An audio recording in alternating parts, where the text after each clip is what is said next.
పసుపు కుంకుమ ఛానల్కి స్వాగతం. ఈరోజు మీరు చూస్తున్నది గణాధ్యక్ష వినాయకుడు.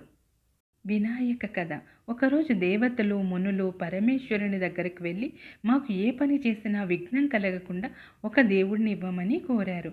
ఆ పదవికి గజాననుడు కుమారస్వామి ఇద్దరూ పోటీ పడ్డారు.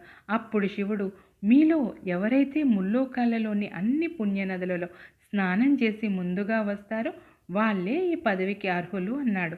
దానికి అంగీకరించిన కుమారస్వామి వెంటనే తన నమల వాహనం ఎక్కి వెళ్ళిపోయాడు. గజాననుడు మాత్రం చిన్నబోయిన ముఖంతో, తండ్రి, నా బలాబలాలు తెలిసి మీరిలాంటి పందెం పెట్టడం సబబేనా అని అడిగాడు. అంతటి శివుడు దయతో గజాననుడికి ఒక మంత్రం చెప్పాడు.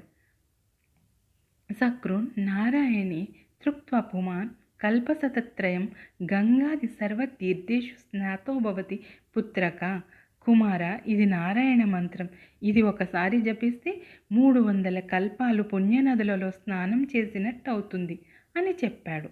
ఆ మంత్రాన్ని జపిస్తూ 3 సార్లు తల్లిదండ్రులకు ప్రదక్షిణ చేశాడు గజాననుడు. అక్కడ కుమారస్వామికి 3,50,00,000 నదులలో ఏ నదికి వెళ్ళినా అప్పటికే గజాననుడు ఆ నదిలో స్నానం చేసి తనకెదురు వస్తున్నట్టు కనిపించాడు. కైలాసానికి వచ్చిన కుమారస్వామికి గజాననుడు తండ్రి పక్కన ఉండడం చూసి తన అహంకారానికి చింతించి అన్నకి ఆధిపత్యం ఇవ్వమని తండ్రిని కోరాడు. ఆ విధంగా భాద్రపద శుద్ధ చవితి రోజు గజాననుడి విఘ్నాలకి అధిపతిగా చేశాడు శివుడు. గజానుడిని చూసి ఫక్కున నవ్వింది ఎవరో తెలుసుకోవాలనుకుంటే పసుపు కుంకుమ ఛానల్ని సబ్స్క్రైబ్ చేసుకొని రేపటి వీడియోలో చూడండి.